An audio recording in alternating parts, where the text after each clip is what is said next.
A gente fala sempre sobre os legados do bolsonarismo, do Jair Bolsonaro para o Brasil.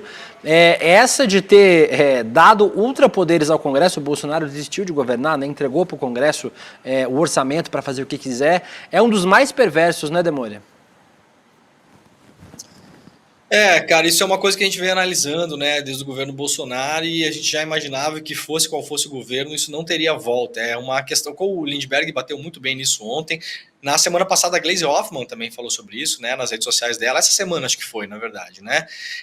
O que nos leva também a um lugar, Will, eu já vou explicar o que está acontecendo, mas nos leva a um lugar que a gente tem batido muito nisso aqui, né, e em parte da militância progressista tem nos criticado, mas agora eventualmente, talvez agora a Gleisi falando, o Lindbergh falando, o próprio Lula falando, as pessoas se convençam disso, né? Nós temos que ser muito críticos em relação a isso. Por quê? Porque isso, na prática, significa uma mudança de regime no Brasil, de fato. Como que as coisas deveriam funcionar em tese?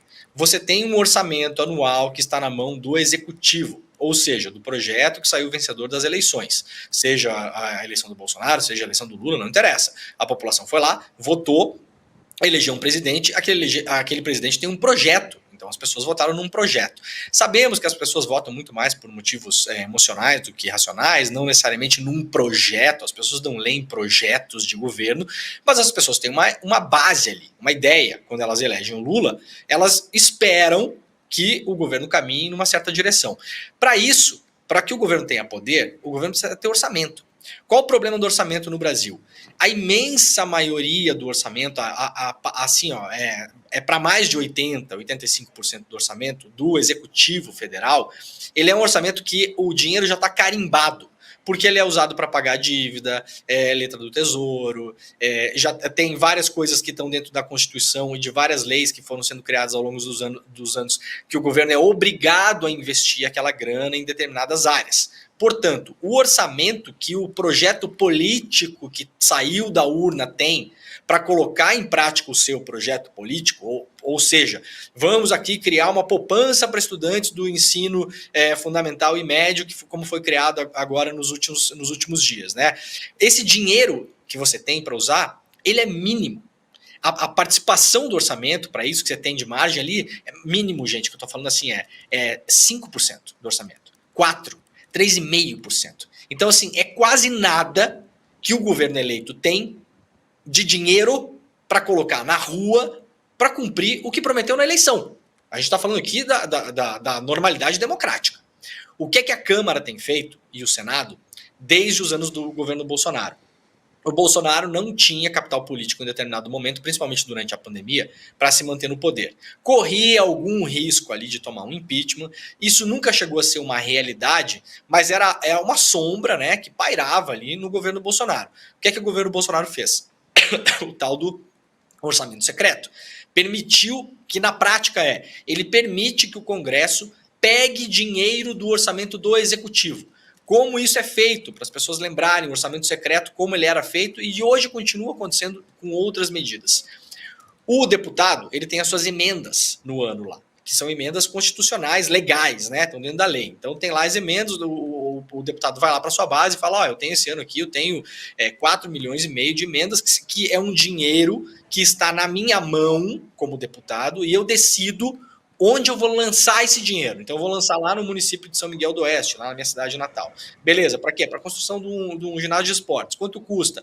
470 mil reais. Então tá, então eu, deputado, assino, tá beleza. Isso não passa por nenhum tipo de estudo, isso não passa por nenhum tipo de avaliação se a cidade já não tem 45 ginásios, se ela precisa de mais um ou não, se aquele dinheiro seria melhor investido em um projeto num novo CRAS, por exemplo, para a saúde mental para as pessoas. Não passa por avaliação técnica nesse sentido. O que é que tem acontecido cada vez mais, e no governo Lula também tem acontecido, e é o que o Lindbergh está denunciando agora, e é o que a Gleisi denunciou.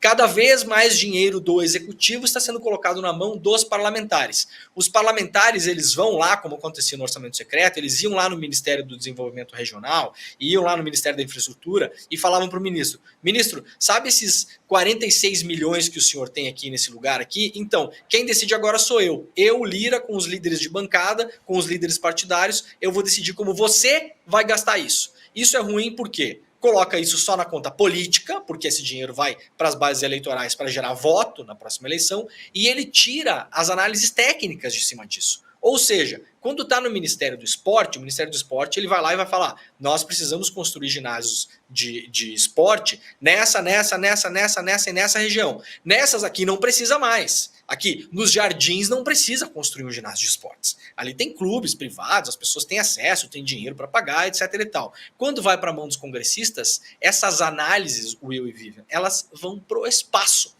E aí, cada vez mais, você tem, de fato, o executivo incapacitado de cumprir o que as pessoas esperam dele porque votaram naquele executivo. E, de novo, seja esse o projeto do Bolsonaro, do Paulo Guedes, do Che Guevara, do Mao Tse Tung, não interessa. Quem ganhou a eleição vai lá e vai tentar executar. A gente está perdendo esse poder e eu vou somar ao coro do que o Edu falou aqui um pouco mais cedo. Qual é a vontade política do governo em fazer esse debate público para evitar que esse dinheiro seja usurpado do executivo para o Congresso e para o Senado? Não parece que seja muito forte, né? Os dois sinais, para fechar, importantes são a Glaze, presidente do PT, falando sobre isso claramente nessa semana, e agora o Lindbergh, que é um parlamentar importante, né, também falando sobre isso no Congresso. Agora, vai ficar só na retórica ou vai ter a briga real para manter as coisas de um jeito minimamente equilibrado? Isso a gente ainda não sabe.